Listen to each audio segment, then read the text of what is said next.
The second presidential debate of the 2024 election season is tonight with a little twist. There's a new nominee at the top of the Democratic ticket, Vice President Kamala Harris. She and former President Donald Trump will meet for the first time face-to-face on the debate stage in Philadelphia.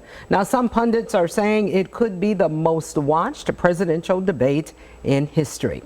With a preview of what Democrats are expecting from their candidate tonight, we welcome Ashley Prew. She's the chair of the Genesee County Democrats. And Ashley, thanks so much for joining us. Thank you for having me. 55 days until the big day, November 5th.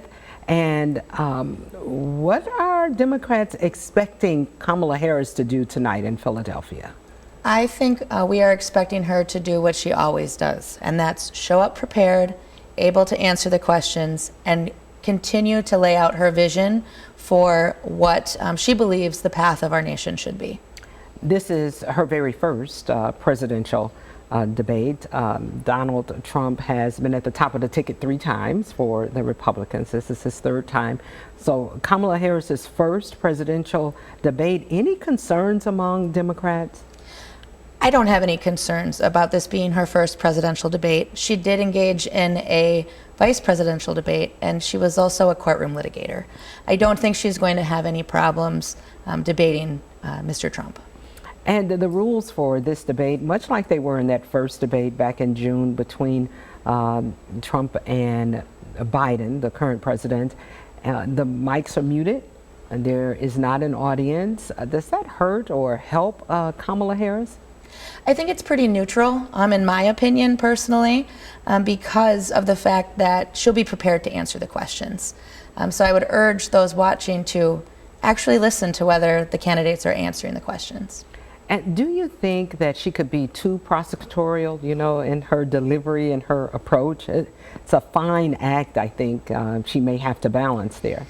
It is, and I do think there's some balance, but I saw her in person speak at the DNC, and I think she does come across very human, very personable, because she is one of us. She came from humble upbringing. She worked at McDonald's early in her career before she, while she was in law school, she worked her way through. So she was a prosecutor, but she didn't always start out that way. If you were her debate coach, what would be the most important thing you would tell her? To me, it would be don't get derailed by the lies, because the last debate we witnessed the lies, and unfortunately I think it's hard to respond to in real time. And throwing that many topics all at once is also hard to respond to real time. So I would hope she can find a way to bring it back to what's actually being asked and address the American people in that way.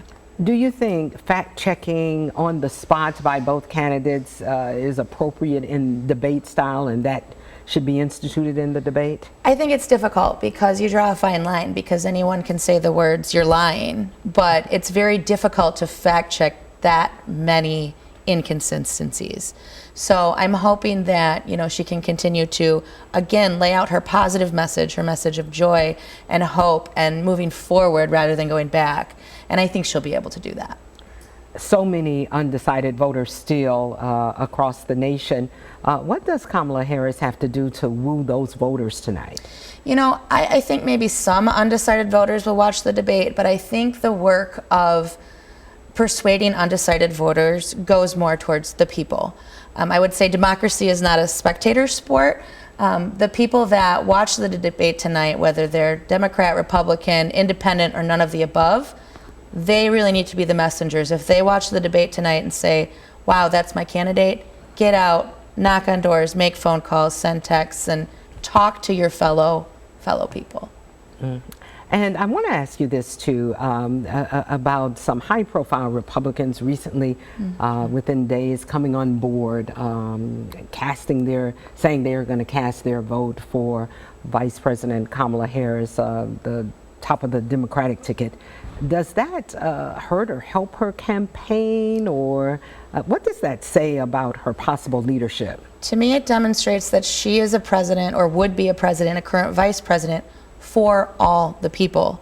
She can reach beyond this partisan rhetoric. She can persuade Republicans that understand that Donald Trump is a danger to our democracy, She may not agree with them on many issues, but they have had the courage to stand up and say, I believe in democracy, I believe in the safety of the people, I believe in our institutions. So at this moment, even if I'm a Republican, I believe Kamala Harris is the choice. And I think it speaks volumes to her, and I think it speaks volumes to us as a nation getting more on track with reaching across party lines, being less divided. And I would encourage anyone, whether they're a Republican, independent, none of the above, if you want to come and work with us, we would be loved to have you in Genesee County.